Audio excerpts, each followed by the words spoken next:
entendu parler de ce terme? Je vous explique à travers cette vidéo qu'est-ce qui se cache derrière cette notion qu'on entend un peu partout, qu'on lit dans pas mal d'ouvrages. Et renouer, on parle plutôt de renouer avec son féminin sacré. Bonjour à tous, je suis Ponari, votre coach en stratégie bienveillante et j'espère que vous allez bien. On est ensemble pour cette vidéo un peu spéciale suite à une question d'une abonnée. Et je voulais entrer dans le vif du sujet en vous parlant plutôt de renouer avec ce féminin sacré. Puisque on a tous cet aspect féminin en nous, que ce soit homme ou femme, on nous demande de nous reconnecter à cette notion. Pourquoi? Pour guérir, pour transformer, pour permettre le changement, de prendre la transformation comme un levier et de transmuter comme une sorte de transcendance intérieure vers plus d'égalité vis-à-vis de soi-même. Pourquoi c'est important? Parce que aujourd'hui la notion de s'aimer, de se respecter, elle est d'autant plus importante dans ce monde d'insensibles, de la société qui est basée sur beaucoup de patriarcal, des modèles plutôt masculins, et de développer un écosystème qui est plus en harmonie vis-à-vis de soi-même. Donc nous avons besoin de nous réconcilier tout simplement avec ce qu'il y a d'intrinsèque en nous et tout simplement de la notion de sacré qui se cache derrière. Tout ce qui est rattaché à une qualité de cœur et d'âme, que ce soit féminin ici ou alors dans l'autre partie. Nous avons tous cette partie double, ces deux polarités, féminine et masculine.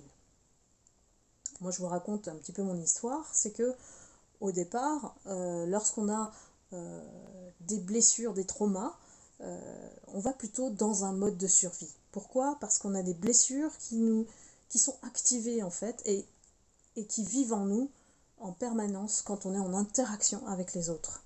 Et lorsqu'on ne se sent pas soi-même accepté, en fait on va dans ce mode de guerrier, j'appelle ça guerrier. Alors oui, c'est important parce que la notion qui se cache derrière ce féminin sacré, c'est être conscient de nos blessures. Ce sont nos blessures qui agissent et nous guident, parfois nous manipulent aussi par rapport à notre entourage et puis nous enferment dans un certain blocage, et moi je l'appelle blocage énergétique parce que ça peut créer un cercle vicieux et c'est ainsi qu'on vit des schémas répétitifs dans la vie. Donc tant qu'on n'a pas choisi de guérir de nos blessures et qu'on n'a pas compris la notion d'apaiser tout ça, de les soigner ces blessures, on ne peut pas se libérer cette énergie sacrée. Moi j'ai envie de parler d'énergie sacrée parce que ce soit féminin ou masculin, il n'y a pas de genre par rapport à l'énergie. Et ici, c'est vrai qu'en tant que femme, on a plus d'obstacles dans la mesure où on a besoin de se confronter déjà au monde extérieur masculin, ce qui est dominé déjà, régi dans la société, et on a dû apprendre plus ou moins à survivre tout en admirant ce côté patriarcal où on prend les choses en main, où on fonce, où voilà, vous voyez bien, nous les femmes, que c'est beaucoup plus difficile d'oser, d'avoir l'audace de faire les choses au lieu de réfléchir 3000 fois avant d'y aller. Ce champ d'action pour lesquels les hommes sont très agiles et assez faciles, ils y vont même sans réfléchir, hein. C'est vraiment l'inverse de la polarité, on a besoin des deux. Donc libérer son énergie pour découvrir cette femme, j'ai envie de dire puissante. Il y a une force intérieure puissante qui nous gouverne une fois qu'on a découvert notre féminin sacré, parce que c'est devenir tout simplement la femme solaire que vous êtes, là je m'adresse bien sûr aux femmes, mais c'est aussi cet aspect rayon de soleil lumineux qui à la fois nous révèle le monde, mais aussi peut gêner les personnes qui n'ont pas encore atteint ce féminin sacré, ou cet aspect sacré. Voilà. Donc c'est vraiment une inspiration de tous les jours, comme ma page Instagram, où vraiment, à chaque instant, on se pose et on se dit la chance qu'on a. La chance qu'on a de vivre, la chance qu'on a d'exister, la chance de respirer, la chance d'être en bonne santé. C'est aussi libérer tous les fardeaux du passé avec ces blessures qu'on traîne en fait depuis peut-être des années et des années pour finalement se cacher au monde.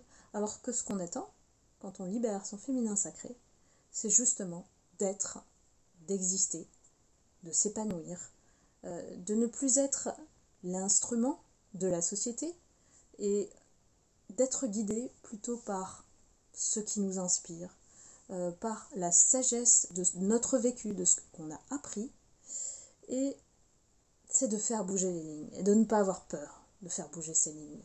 Ça va déranger bien sûr parce que en fait j'ai envie de vous dire que c'est la guerrière en vous qui est là, qui est en train de survivre depuis des années, qui se transforme tout simplement en être. Alors j'ai envie de rajouter de lumière parce que cette mission de vie que toutes les femmes, on est là pour incarner en fait, d'être nous-mêmes, d'être authentiques. Il se cache derrière tout ça un retour vers l'essentiel. Et le retour vers l'essentiel, moi j'aime bien dire se reconnecter avec l'essence du ciel. Donc il y a une autre dimension spirituelle qui se cache aussi derrière le féminin sacré. Ça veut dire quoi? Ça veut dire s'approprier le fait que nous sommes tous reliés au divin, à la source, à l'univers, peu importe comment vous le nommez. C'est qu'il y a une foi qui existe et qui est plus grande que nous, êtres humains, et que nous sommes incarnés sur cette terre pour révéler qui nous sommes. Et ce caractère sacré, c'est de ne jamais se trahir. C'est d'être toujours la même personne, la même âme. Voilà, on ne parle pas de masque ici. Hein. Il n'y a pas de masque, il n'y a pas de tricherie, il n'y a pas d'hypocrisie, il n'y a pas de faux semblant. On est nous, en toutes circonstances. Et cette singularité, qui nous rend uniques, peut dans le collectif former un tout. Et quelque part, peut-être qu'on est amené, une fois connecté à son féminin sacré, à guider, tout simplement, à montrer le chemin, à inspirer. On n'a pas besoin d'être des modèles ou des célébrités, d'être connus. C'est juste une question de servir d'exemple. Que ce soit pour votre famille, que ce soit pour l'entourage, les amis. Et Dieu sait que cette année, en 2022, je le précise, 2022, a été vraiment porteuse d'énergie néfaste autour de nous, très toxique. L'entourage, pour moi, est responsable de tout le mal subi autour de nous. En nous, la souffrance a été générée par ces personnes toxiques qui ne veulent pas évoluer, ne veulent pas entrer dans leur féminin masculin sacré. Donc c'est une véritable responsabilité d'être, une véritable responsabilité d'exister selon nos propres vérités. Et tout le monde a ses vérités. C'est un grand sujet parce que ce qui m'a été révélé, que j'étais une guérisseuse et que dans mes vies antérieures, j'ai été un ange, un chaman et une orpheline. Donc le destin pour moi a toujours été d'être seule sur mon chemin pour comprendre ces leçons de vie, comme si je devais, et quelque part sur mon chemin je l'ai voulu, devenir une nonne bouddhiste.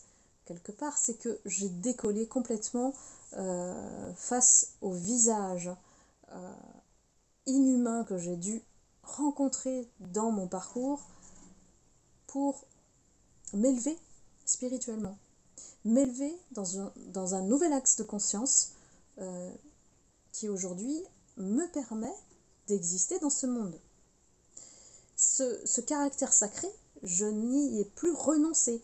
C'est comme si on vous demande de ne plus vous abandonner, de ne plus vous trahir, de vous écouter en toutes circonstances, quel que soit le choix que vous faites. Et on sait que la vie nous place devant pas mal de choix et de décisions à prendre.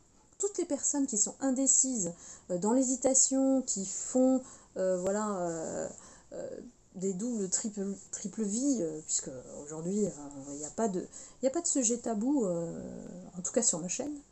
Et il faut comprendre que ce sont des âmes égarées, qui n'ont jamais su comment prendre le chemin, peut-être n'ont pas été guidées par l'amour aussi, c'est possible, et la lumière. Donc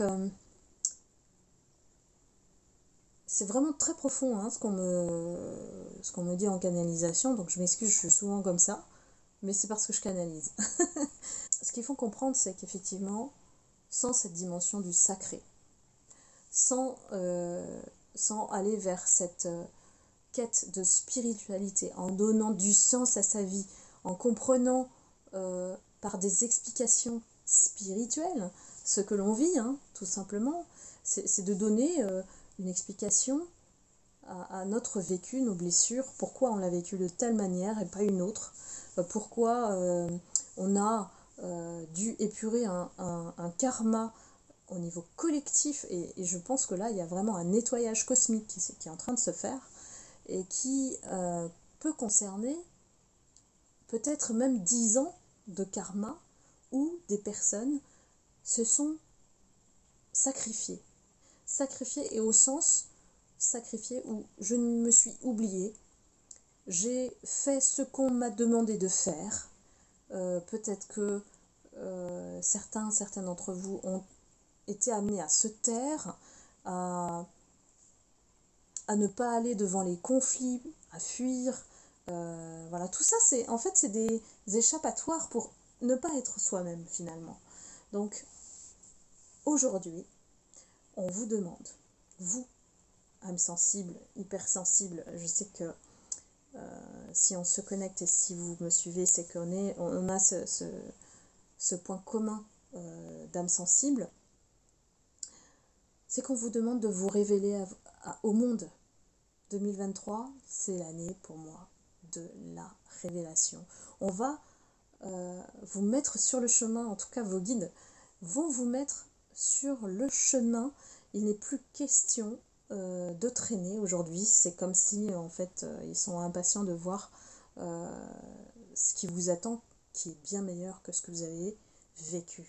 Je vous rassure, quelle que soit la souffrance, quel que soit l'égarement, la nuit noire de l'âme, et je vous l'explique dans mon livre, les 6 étapes de la transformation intérieure, peu importe le côté sombre, avec la souffrance, avec ce qu'on vous a fait subir, et peut-être que quelque part on en est responsable à moitié parce que on a autorisé cela, c'est terminé. Ces énergies-là sont en train d'être tuées, voilà, de mourir. Ces personnes qui ont cette énergie néfaste en elles doivent soit se transformer elles aussi à leur niveau de conscience, où elles en sont, et ici on va devant le fait de bouger les lignes. C'est très important parce que toutes ces âmes sensibles ont été amenées à se transformer, à retenir la leçon ultime de vie, peut-être qu'il y a un effet de répétition, hein, moi aussi je me répète, mais ça y est, on a épuré ce karma, on a compris, on a guéri nos blessures. Si vous ne l'êtes pas encore, je peux vous aider à le faire via une guidance énergétique. Je ne peux pas révéler sur YouTube comment faire. Je vous ai expliqué les symptômes sur la vidéo de comment on détecte les énergies négatives. Voilà. Je vous invite à aller la regarder. Mais en guidance privée, c'est comme si, en fait, je vous explique, je vous donne une ordonnance, il faut le faire dans un certain ordre, et vous libérer au niveau énergétique de tout ce karma, tout ce poids, tout ce fardeau du passé aujourd'hui. C'est un véritable travail personnel, et je sais que au-delà de tout ça, en vous connectant au féminin sacré ou au masculin sacré, selon ce que vous devez travailler, hein, bien sûr. On a ces deux polarités, je vous rappelle, et vous êtes amenés à être des lumières, tout simplement. Donc, j'ai beaucoup, pour moi, de personnes qui ont découvert leurs dons, comme moi-même, et ça va de la clairvoyance à la médiumnité, à capter ce qui est subtil. Et n'oubliez pas, si vous avez vécu des choses qui ont été amenées à vous bloquer, c'est de l'ordre du subtil, donc on doit le dénouer avec du subtil de l'autre côté, au niveau énergétique. On ne peut pas se sortir se libérer d'un mauvais sort, par exemple, en attendant comme ça. Il faut faire des actions dans l'ordre du subtil pour vous dégager cette énergie, ne serait-ce que des liens d'attachement que ces personnes toxiques essayent de créer. Moi je parle d'emprise ici, hein. Il y a des personnes qui, beaucoup, ont vécu de toxicité en étant en face de personnes qui soit pensent vous posséder, soit pensent à votre place, soit ne vous laissent pas libre au niveau, on va dire, personnalité, voilà. On a voulu vraiment vous enfermer.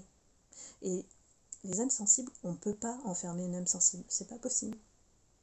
Donc, je vous invite vraiment à vous libérer de tout ça, avec une guidance énergétique avec moi, et avec beaucoup de bienveillance. On va ensemble dénouer tous les nœuds énergétiques pour que vous alliez mieux et vous révéler au monde. Voilà, c'est tout ce que je vous souhaite de bien. Il est temps qu'on se révèle et qu'on soit des êtres authentiques et qu'on ne cherche plus à vivre à travers l'extérieur. Ça, c'est une autre clé. Donc, j'espère que c'est clair pour vous et que j'espère pouvoir vous faire d'autres canalisations et d'autres sujets. Donc, n'hésitez pas à m'envoyer vos questions par message sur Instagram ou sur Facebook. N'hésitez pas à me suivre aussi sur ma chaîne YouTube. Et puis, je vous retrouve très vite. Et je vous souhaite un merveilleux réveillon et transition pour cette nouvelle phase pour 2023. Je vous embrasse. À bientôt!